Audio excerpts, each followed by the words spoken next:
Straight on to the press review now here on the programme. Israel then intensifying those ground incursions to Gaza over the weekend. And Erin is looking for us, as ever, at what the papers have got to say, Erin.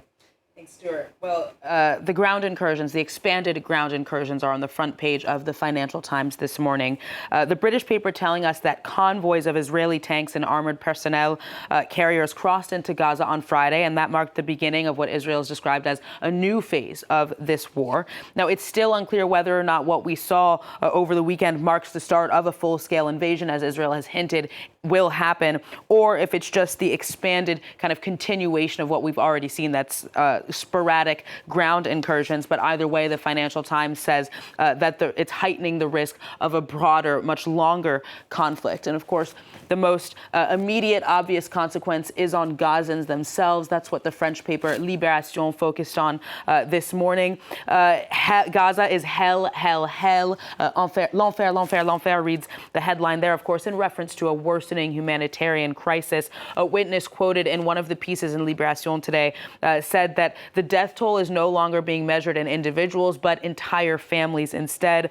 Israel has also issued evacuation orders, again, for residents of northern Gaza and Gaza City, explaining in leaflets that Hamas is the one endangering their lives because it's choosing to hide weapons and soldiers in places like mosques, schools, and hospitals as well. But Libé says in linking civilian infrastructure to Hamas exclusively, Israel is essentially designating them as targets, which of course is illegal under international law. Erin, beyond the impact on civilians, many are concerned as well. You found that the new phase in the war just doesn't have any kind of clear objective. Now, a lot of editorialists this morning are focused on the fact, indeed, that there is no clear political objective. An IDF soldier penned an opinion piece in The Guardian this morning, arguing that Israel must prioritize a political solution. And that advice is coming from his own experience, having fought in Gaza for several weeks in 2014. Now, he described some of the questionable actions, in his view, that the Israeli military engaged in, adding that he did not question the orders that he was given, including to treat anybody who remained in the area despite evacuation orders as a Hamas operative or a supporter, and therefore a legitimate target. So that echoes some of the fears that Libération's editorial explained this morning. And he wonders why he even fought in this conflict at all if there was no political solution to prevent the next conflict from happening, which is, of course, what we're seeing today. Now, the New York Times columnist Thomas Friedman suggests that India's military response to the November 2008 terror attacks by Pakistani militants in Mumbai, which left 160 people dead, should offer some inspiration to Israel on how to deal with the conflict with Hamas this time around. The then Prime Minister Mohammed Singh responded by, doing nothing militarily. And Thomas Friedman explains that was because, among other reasons, his view was that by not attacking Pakistan, India could better achieve its goals of bringing the perpetrators and only the perpetrators to justice, uniting the international community to kind of force consequences on Pakistan, and then thereby strengthening the likelihood that such an attack would not ever take place again.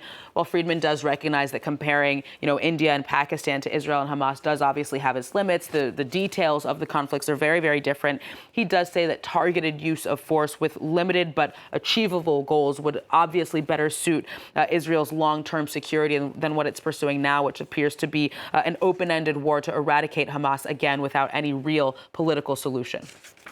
Let's change gears now in the press review. French football, this next story, but it's grappling with a shockingly violent incident over the weekend, isn't it? That's right, Stuart. And this picture on L'Equipe sums it up. It shows the coach of the Lyon football team, Fabio Grosso, covered in blood, as you can see. Now, he was injured when a group of Marseille supporters attacked his team's bus with projectile. The glass in the bus exploded, injuring Grosso in the face and causing the match against Marseille to be canceled. Now, he actually needed 12 stitches after that incident. L'Equipe then describing it on its front page this morning as disgusting, describing disgust, really, a feeling of disgust and shame over this incident. The editorialist editorialist writing that you really have to be an award-winning idiot, I quote, to think that there's not already enough hatred in the world, especially with what we see happening in the Middle East, to think that the world of football needs to see spilled blood.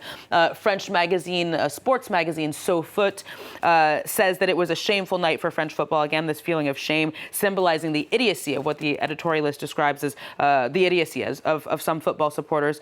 The piece says that French football certainly did not need this bad publicity, especially as the government finally seemed open to loosening some of the more restrictive controls on movement that we've seen at protests and mass sports events. Sunday's violence, though, he argues, will certainly cause prefectures, police to again adopt a more repressive approach, and you can't blame them after what happened, at least according to this journalist in SoFoot. Yeah, very shocking incident.